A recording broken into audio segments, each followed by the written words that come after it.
Hi dear friends, welcome to Ruchi lab.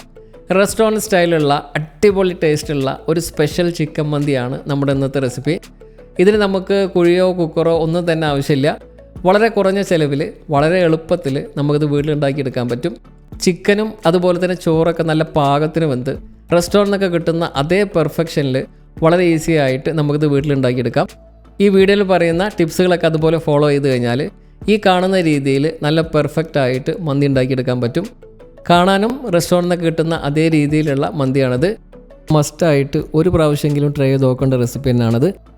നിങ്ങൾ try ചെയ്തിട്ട് നിങ്ങളുടെ ഫീഡ്ബാക്ക് കമൻറ്റിലൂടെ അറിയിക്കാൻ മറക്കരുത്. ഒരുപാട് ടിപ്സുകൾ ഈ വീഡിയോയിൽ ഷെയർ ചെയ്യുന്നുണ്ട്. ഒന്നും മിസ്സാവാതിരിക്കാൻ വീഡിയോ സ്കിപ്പ് ചെയ്യാതെ ഫുള്ളായിട്ട് കാണാം. വീഡിയോയിലേക്ക് കടക്കുന്നതിന് മുമ്പായിട്ട് നിങ്ങൾ ഈ ചാനൽ ആദ്യമായിട്ടാണ് കാണുന്നതെങ്കിൽ ഒന്ന് സബ്സ്ക്രൈബ് ചെയ്യുക. അതുപോലെ തന്നെ വീഡിയോ ഇഷ്ടമായിട്ടുണ്ടെങ്കിൽ ഒന്ന് ലൈക്ക് ചെയ്യുക, മറ്റുള്ളവരിലേക്ക് ഷെയർ ചെയ്ത് കൊടുക്കുകയും ചെയ്യുക. റെസ്റ്റോറൻറ്റ് സ്റ്റൈലിലുള്ള ഈ സ്പെഷ്യൽ ചിക്കൻ മന്തി എങ്ങനെയാണ് തയ്യാറാക്കാൻ നോക്കാം. ഞാൻ 1 കിലോ ചിക്കനാണ് എടുത്തിട്ടുള്ളത്. റെസ്റ്റോറൻറ്റ് സ്റ്റൈൽ ആയതുകൊണ്ട് തൊലിയോട് കൂടിയിട്ടുള്ള ചിക്കനാണ് ഞാൻ എടുത്തിട്ടുള്ളത്. തൊലിയില്ലെങ്കിലും കുഴപ്പമൊന്നുമില്ല, ടേസ്റ്റിൽ പ്രത്യേകിച്ചിട്ട് മാറ്റമൊന്നുമില്ല. 1 കിലോ ചിക്കൻ മാക്സിമം ഇതുപോലെ ഒരു 6 പീസായിട്ട് കട്ട് ചെയ്യുക, അതിലും ചെറുതാക്കരുത്. ചിക്കൻ നന്നായിട്ട് കഴുകിയെടുത്തിട്ട് ഇതുപോലെ ഒരു സ്ട്രെയിനറിലിട്ട് വെച്ചോ അല്ലെങ്കിൽ ടിഷ്യൂ കൊണ്ട് തുടച്ചോ നന്നായിട്ടൊന്ന് ഡ്രൈ ആക്കി എടുക്കണം. എന്നാലേ ചിക്കനിലൊക്കെ പെട്ടെന്ന് മസാല പിടിക്കുകയുള്ളൂ. ചിക്കൻ കുക്ക് ചെയ്ത് കഴിഞ്ഞിട്ട് നമുക്കിതേ പാനിൽ തന്നെയാണ് ചോറ് ദം ചെയ്യാനുള്ളതും. അതുകൊണ്ട് അത്യാവശ്യം വലിയ പാൻ എടുക്കാം. നോൺ സ്റ്റിക്ക് പാൻ ഉണ്ടെങ്കിൽ അതെടുക്കുക, അതാണ് ഏറ്റവും നല്ലത്. ചിക്കൻ ഇതുപോലെ ഒരു ഫോർക്കോ അല്ലെങ്കിൽ ടൂത്ത് പിക്കോ കൊണ്ട് ഒന്ന് കുത്തി കൊടുക്കണം, മസാലയൊക്കെ നന്നായിട്ട് പിടിക്കാൻ വേണ്ടിയിട്ടാണ്. ആദ്യം തന്നെ മന്തിക്ക് ഒഴിച്ചുകൂടാൻ പറ്റാത്ത ഇൻഗ്രീഡിയൻ്റ് ആയിട്ടുള്ള മാഗി ചിക്കൻ സ്റ്റോക്ക് ചേർത്ത് കൊടുക്കണം. ഒരു പാക്കറ്റിൽ ഇതുപോലെ 2 ക്യൂബ്സ് ഉണ്ടാവും. ഇതുപോലെ ഒന്ന് പൊടിച്ച് എല്ലാ ഭാഗത്തും എത്തുന്ന രീതിയിൽ ഇട്ട് കൊടുക്കുക. ഞാൻ 3 മാഗി ക്യൂബ്സ് ഇട്ട് കൊടുത്തിട്ടുണ്ട്. ഇനി നമുക്കിതിലേക്ക് ചേർത്ത് കൊടുക്കേണ്ടതാണ് 1 ടീസ്പൂൺ അളവിൽ കുരുമുളക് പൊടി, ഫുള്ളായിട്ടുള്ള കുരുമുളക് 1 ടീസ്പൂൺ, 1/4 ടീസ്പൂൺ അളവിൽ ഗരം മസാല, നന്നായിട്ട് ചതച്ചെടുത്ത ചെറിയ ജീരകം, കുമിൻ സീഡ് 1 ടീസ്പൂൺ, ഒരു 4 ടേബിൾ സ്പൂൺ അളവിൽ മല്ലിയിലയും അതുപോലെ തന്നെ പുതിന ഇലയും കൂടി ഇതുപോലെ വളരെ ചെറുതായിട്ട് ചോപ്പ് ചെയ്തത് ചേർത്ത് കൊടുക്കുക. ഓരോന്നും 2 ടേബിൾ സ്പൂൺ വീതം എടുത്താൽ മതി. അതുപോലെ തന്നെ ഫുള്ളായിട്ടുള്ള ഏലക്ക 2 ടീസ്പൂൺ, ഏലക്ക പൗഡർ യൂസ് ചെയ്യരുത്. ഇനി നമുക്കിതിലേക്ക് 3/4 കപ്പ് അളവിൽ നല്ല ഫൈനായിട്ട് ചോപ്പ് ചെയ്ത ക്യാപ്സിക്കം ചേർത്ത് കൊടുക്കണം. ഞാൻ അത്യാവശ്യം വലിയ ഒരു ക്യാപ്സിക്കമാണ് എടുത്തിട്ടുള്ളത്. ഒരു കാര്യം പ്രത്യേകം ശ്രദ്ധിക്കുക, ക്യാപ്സിക്കം ഏറ്റവും ചെറുതായിട്ട് പൊടിയായിട്ട് അരിഞ്ഞെടുക്കണം. കാരണം ഇത് ചിക്കൻ കുക്ക് ചെയ്യുന്ന സമയത്ത് ചിക്കനിൽ അലിഞ്ഞു ചേരണം. ഇതിനേക്കാളും ചെറുതാക്കാൻ പറ്റിയാൽ അത്രയും നല്ലത്. ഇനി ഇതിലേക്ക് ഒരു ഉണക്ക നാരങ്ങ, അതുപോലെ തന്നെ ഹോട്ടലിൽ കിട്ടുന്ന അതേ കളർ കിട്ടുന്നതിനും ഫോട്ടോ ഭംഗിക്കും വേണ്ടിയിട്ട് ഞാൻ ഇതിലേക്ക് കുറച്ച് ഓറഞ്ച് ഫുഡ് കളർ ചേർക്കുന്നുണ്ട്. കളർ ചേർക്കണം എന്നുള്ളത് ഒരു നിർബന്ധമുള്ള കാര്യമല്ല. കളർ ഇല്ലെങ്കിൽ കാണാൻ റെസ്റ്റോറൻറ്റിൽ നിന്ന് കിട്ടുന്ന ആ ഒരു ലുക്ക് കിട്ടില്ല എന്നേ ഉള്ളൂ. ജസ്റ്റ് ഒന്ന് മിക്സ് ചെയ്ത് കൊടുത്തിട്ട് നമുക്കിതിലേക്ക് സൺഫ്ലവർ ഓയിൽ ചേർത്ത് കൊടുക്കണം. ഓയിലിൻ്റെ അളവെന്ന് പറയുന്നത് 3/4 കപ്പ് അളന്നെടുത്തിട്ട് അതിൽ നിന്ന് ഒരു 2 ടേബിൾ സ്പൂൺ ഓയിൽ മാറ്റി വെക്കണം. അത് നമുക്ക് ചോറ് വേവിക്കുമ്പോൾ ചേർത്ത് കൊടുക്കാം. ഇതിലേക്ക് ഉപ്പൊന്നും തന്നെ ചേർത്ത് കൊടുക്കരുത്, കാരണം നമ്മൾ ചേർത്ത മാഗി ക്യൂബ്സിൽ അത്യാവശ്യം നല്ല രീതിയിൽ ഉപ്പുണ്ടാവും. ഇനി കൈ വെച്ചിട്ട് കുറഞ്ഞത് 2 മിനിറ്റ് സമയം ഇത് നന്നായിട്ട് മിക്സ് ചെയ്തെടുക്കണം. ഇത് വളരെ ഇമ്പോർട്ടൻ്റ് സ്റ്റെപ്പാണ്. കാരണം മാഗി ക്യൂബ്സും അതുപോലെ മറ്റുള്ള ഇൻഗ്രീഡിയൻസൊക്കെ ഈ ഓയിലിലും അതുപോലെ ചിക്കനിലൊക്കെ നന്നായിട്ട് മിക്സ് ആവണം. എന്നാലേ മന്തിക്ക് അതിൻ്റെ പെർഫെക്റ്റ് ടേസ്റ്റ് കിട്ടുള്ളൂ. നന്നായിട്ടൊന്ന് മിക്സ് ചെയ്തതിന് ശേഷം ഉപ്പൊന്ന് ചെക്ക് ചെയ്ത് നോക്കണം. അഥവാ ഉപ്പ് കുറവുണ്ടെങ്കിൽ ഒരു ചെറിയ കഷ്ണം മാഗി ക്യൂബ്സും കൂടി ചേർത്ത് മിക്സ് ചെയ്യുക. ഇത് അടച്ചു വെച്ചിട്ട് ഏകദേശം 1 മണിക്കൂർ സമയം വരെ ഫ്രിഡ്ജിൻ്റെ താഴെ തട്ടിൽ വെക്കുക. സമയം ഉണ്ടെങ്കിൽ 1-2 മണിക്കൂർ വെക്കാൻ പറ്റിയാൽ നല്ലതാണ്.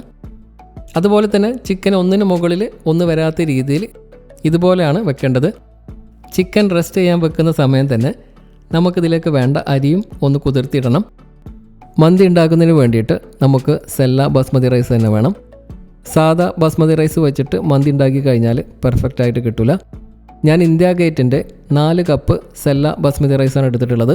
ഇത് 800 ഗ്രാം ഉണ്ട്. വൈറ്റ് കളറുള്ള സെല്ല ബസ്മതിയാണ് കുറച്ചും കൂടി നല്ലത്.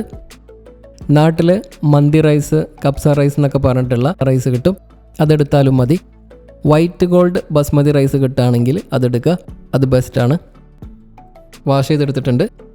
അരി 4-5 പ്രാവശ്യമെങ്കിലും നന്നായിട്ട് കഴുകിയെടുക്കണം. എന്നാലായിരിക്കും അരിൻ്റെ ആ സ്മെല്ലൊക്കെ പോയിട്ട് നല്ല പെർഫെക്റ്റ് ആയിട്ട് കിട്ടുക. ഇനി നമുക്കിതിലേക്ക് കുറച്ച് വെള്ളം ഒഴിച്ച് കൊടുത്തിട്ട് കൃത്യം 1 മണിക്കൂർ സമയം മാത്രം ഇതൊന്ന് സോക്ക് ചെയ്യാൻ വെക്കാം. കൂടുതൽ സമയം ഇത് വെള്ളത്തിൽ കുതിർത്തിട്ട് കഴിഞ്ഞാൽ ചോറ് ശരിയായി കിട്ടില്ല. ഇതിപ്പോൾ 1 മണിക്കൂറായിട്ടുണ്ട് വെള്ളത്തിലിട്ട് വെച്ചിട്ട്. ഇനി ഇതിലെ വെള്ളമൊക്കെ ഒന്ന് കളഞ്ഞ് ഡ്രൈ ആക്കി വെക്കണം. ഇനി നമുക്ക് അരി വേവിച്ചെടുക്കണം. കൂടുതൽ വെള്ളത്തിൽ അരി വേവിച്ചിട്ട് ഊറ്റിയെടുക്കുകയാണ് ചെയ്യുന്നത്. ഞാൻ 14 കപ്പ് വെള്ളം എടുത്തിട്ടുണ്ട്. മീഡിയം തീയിൽ വെച്ചിട്ട് വെള്ളം ഒന്ന് ചൂടാക്കിയെടുക്കുക. ഈ സമയം കൊണ്ട് നമുക്ക് ചിക്കൻ ഒന്ന് കുക്ക് ചെയ്തെടുക്കാം. ചിക്കൻ ഇപ്പം 1 മണിക്കൂറിലും കൂടുതൽ മാരിനേറ്റ് ആയിട്ടുണ്ട്. ഇത് അടച്ചു വെച്ചിട്ട് തീ ഹൈ ഫ്ലെയിമിൽ വെച്ചിട്ട് ഒരു 3 മിനിറ്റ് സമയം വരെ വേവിക്കുക. ഇത് അടച്ചു വെക്കാൻ പ്രത്യേകം ശ്രദ്ധിക്കുക. ഇതിപ്പോൾ 3 മിനിറ്റ് ഹൈ ഫ്ലെയിമിൽ കുക്ക് ചെയ്തിട്ടുണ്ട്. ഇനി തീ കുറച്ച് മീഡിയം ഫ്ലെയിമിലേക്ക് മാറ്റിയിട്ട് പീസുകളൊക്കെ ഒന്ന് മറിച്ചിട്ട് കൊടുക്കുക. വീണ്ടും അടച്ചു വെച്ചിട്ട് ഒരു 10 മിനിറ്റ് സമയം വരെ മീഡിയം ഫ്ലെയിമിൽ വേവിക്കാം. അരി വേവിക്കാനുള്ള വെള്ളം ചൂടായി വരുന്നുണ്ട്.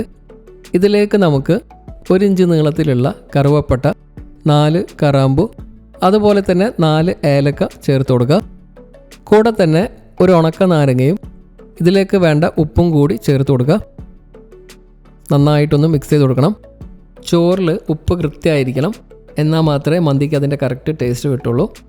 വെള്ളത്തിലൊരല്പം ഉപ്പ് മുന്നിട്ട് നിൽക്കണം, എന്നാലായിരിക്കും നമ്മൾ അരി ചേർക്കുമ്പോൾ ഉപ്പ് പാകത്തിനുണ്ടാവുക. ഇനി നമ്മൾ മുമ്പ് മാറ്റി വെച്ചിട്ടുള്ള 2 ടേബിൾ സ്പൂൺ സൺഫ്ലവർ ഓയിൽ ഇതിലേക്ക് ചേർക്കാം. കൂടെ തന്നെ മാഗി ചിക്കൻ സ്റ്റോക്കിൻ്റെ 1 ക്യൂബും കൂടി ചേർക്കണം. ഇതുപോലെ ഒന്ന് ഉടച്ചിട്ട് കൊടുക്കുക. നന്നായിട്ട് മിക്സ് ചെയ്ത് കൊടുക്കണം.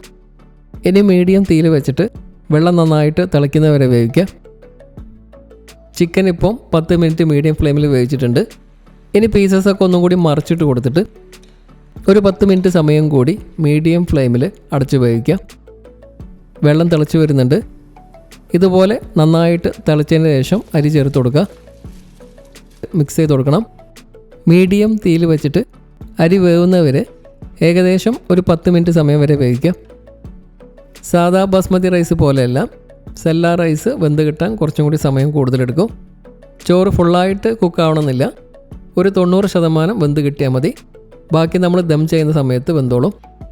ഇടവിട്ട് ഇളക്കി കൊടുക്കണം, എന്നാലായിരിക്കും അരിയെല്ലാം ഒരേപോലെ വെന്ത് കിട്ടുക. ചിക്കൻ മീഡിയം ഫ്ലെയിമിൽ വീണ്ടും ഒരു 10 മിനിറ്റോളം വേവിച്ചിട്ടുണ്ട്. ഇതിപ്പോൾ ടോട്ടൽ ഒരു 23 മിനിറ്റ് സമയം വേവിച്ചിട്ടുണ്ട്. ഇതിലും കൂടുതൽ സമയം ചിക്കൻ വേവിക്കരുത്. ഇനി തീ ഓഫ് ചെയ്തിട്ട് പീസസൊക്കെ ഒന്നും കൂടി മറിച്ചിട്ട് കൊടുത്തിട്ട് ഈ ഉണക്കനാരങ്ങ ഒന്ന് എടുത്ത് മാറ്റാം. കൂടെ തന്നെ ഒരു 1/4 കപ്പ് അളവിൽ ഓയിലും എടുത്ത് മാറ്റണം. ഇത് നമുക്ക് റൈസ് ദം ചെയ്യുന്ന സമയത്ത് ചേർക്കാനുള്ളതാണ്. ഈ ഓയിൽ ചോറ് നല്ലൊരു ഫ്ലേവർ കൊടുക്കും. ചോറൊന്ന് ടേസ്റ്റ് ചെയ്ത് നോക്കണം. ഉപ്പ് കുറവുണ്ടെങ്കിൽ അല്പം കൂടി ഉപ്പ് ചേർത്ത് കൊടുക്കുക. 10-12 മിനിറ്റ് സമയം കൊണ്ട് തന്നെ സെല്ല റൈസ് നന്നായിട്ട് വെന്ത് കിട്ടും. ഇത് റെഡി ആയിട്ടുണ്ട്. ഇനി പെട്ടെന്ന് തന്നെ ഒരു ഊട്ടുകൊട്ടയിലേക്ക് നമുക്കിത് കോരിയിട്ട് കൊടുക്കാം. ചോറ് ഊറ്റിയെടുത്ത് കഴിഞ്ഞാൽ പിന്നെ പെട്ടെന്ന് തന്നെ ദം ചെയ്തെടുക്കണം. ചോറിൻ്റെ ചൂടാറിക്കഴിഞ്ഞാൽ മന്തി ശരിയായി കിട്ടില്ല. ചിക്കൻ്റെ ഫ്ലേവറൊക്കെ ചോറിലേക്ക് ശരിക്ക് പിടിക്കണം എന്നുണ്ടെങ്കിൽ ചോറും അതുപോലെ തന്നെ ചിക്കനൊക്കെ നല്ല ചൂടോട് കൂടിയിട്ടായിരിക്കണം ദം ചെയ്തെടുക്കേണ്ടത്. ഇനി നമുക്ക് ദം ചെയ്തെടുക്കാം. സ്റ്റൗ ഓൺ ചെയ്തിട്ട് ചെറിയ തീയിൽ വെച്ചിട്ട് ചിക്കൻ നന്നായിട്ടൊന്ന് ചൂടാക്കിയതിന് ശേഷം മാത്രം ദം ചെയ്തെടുക്കുക. ചോറ് ഇതുപോലെ എല്ലാ ഭാഗത്തും ഇട്ട് കൊടുക്കുക. ചോറ് ഏകദേശം പകുതിയോളം ഇട്ട് കൊടുത്തിട്ട് നമ്മൾ മുമ്പേ എടുത്ത് മാറ്റി വെച്ചിട്ടുള്ള ഓയിലിൽ കുറച്ച് ഒഴിച്ച് കൊടുക്കുക. ഹോട്ടലിൽ നിന്നൊക്കെ കിട്ടുന്ന രീതിയിൽ ചുവപ്പും അതുപോലെ തന്നെ മഞ്ഞൊക്കെ കളർന്ന റൈസ് കിട്ടുന്നതിന് വേണ്ടിയിട്ട് ഞാൻ അല്പം റെഡ് കളർ യൂസ് ചെയ്യുന്നുണ്ട്. നിങ്ങളത് യൂസ് ചെയ്യണം നിർബന്ധമില്ല. അതുപോലെ തന്നെ മഞ്ഞ കളർ കിട്ടുന്നതിന് വേണ്ടിയിട്ട് ഞാൻ പാലിൽ അല്പം മഞ്ഞൾപ്പൊടി കലക്കിയതും കൂടി ഒഴിച്ചു കൊടുക്കുന്നുണ്ട്. ഇതൊന്നും കൂടുതൽ ചേർക്കരുത്. വീണ്ടും ബാക്കിയുള്ള ചോറ് ഫുള്ളായിട്ട് ഇതുപോലെ കുറേശ്ശെയായിട്ട് ഇട്ട് കൊടുക്കുക. കളർ ചേർക്കുക. കൂടെ തന്നെ ബാക്കിയുള്ള ഓയിലും ഡ്രൈ ലെമണും ചേർത്ത് കൊടുക്കുക. ഇനി നമുക്ക് മന്തിക്കൊരു സ്മോക്കി ഫ്ലേവറും കൂടി കൊടുക്കുമ്പോഴായിരിക്കും നമ്മൾ പുറത്തുനിന്നൊക്കെ കിട്ടുന്ന അതേ ടേസ്റ്റിൽ കിട്ടുക. അതിന് വേണ്ടിയിട്ട് ഇതുപോലൊരു സ്റ്റീലിൻ്റെ പാത്രവും അല്ലെങ്കിൽ അലുമിനിയം ഫോയിലും എടുത്ത് വെക്കുക. കൂടെ തന്നെ നല്ലൊരു ഫ്ലേവർ കിട്ടുന്നതിന് വേണ്ടിയിട്ട് 3-4 പച്ചമുളക് ഇതുപോലെ ചോറിൽ കുത്തി വെക്കാനും മറക്കരുത്. ഇനി ഒരു ചാർക്കോളിൻ്റെ കഷ്ണം കത്തിച്ചെടുക്കണം. ചാർക്കോൾ ഇല്ലെങ്കിൽ ഒരു കഷ്ണം കനലെടുത്താലും മതി. ഇതൊന്ന് കനലായി കഴിഞ്ഞാൽ ഇതിലേക്ക് വളരെ കുറഞ്ഞ അളവിൽ മാത്രം ഓയിൽ ഒഴിച്ചു കൊടുക്കുക. ഇനി പെട്ടെന്ന് തന്നെ ഒരു അലുമിനിയം ഫോയിൽ കൊണ്ട് ഇത് കംപ്ലീറ്റ് കവർ ചെയ്യണം. എവിടെയും ഗ്യാപ്പൊന്നും ഉണ്ടാകാൻ പാടില്ല. ഇനി ഇതൊന്ന് ടൈറ്റാക്കി മൂടി വെച്ചിട്ട് ഒരു 10 മിനിറ്റ് സമയം വരെ ഇതൊന്ന് ദം ചെയ്ത് വെക്കണം.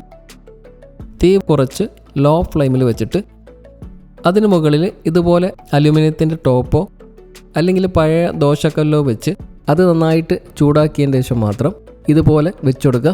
ദോശക്കല്ലുണ്ടെങ്കിൽ അതാണ് ഏറ്റവും ബെസ്റ്റ്. ഇനി ഇത് രണ്ടും ഇല്ലയെന്നുണ്ടെങ്കിൽ തീ ഇതുപോലെ അല്പം കൂടി കുറച്ച് ഒരു 10 മിനിറ്റ് സമയം വേവിച്ചാൽ മതി. 10 മിനിറ്റ് ദം ചെയ്തിട്ടുണ്ട്.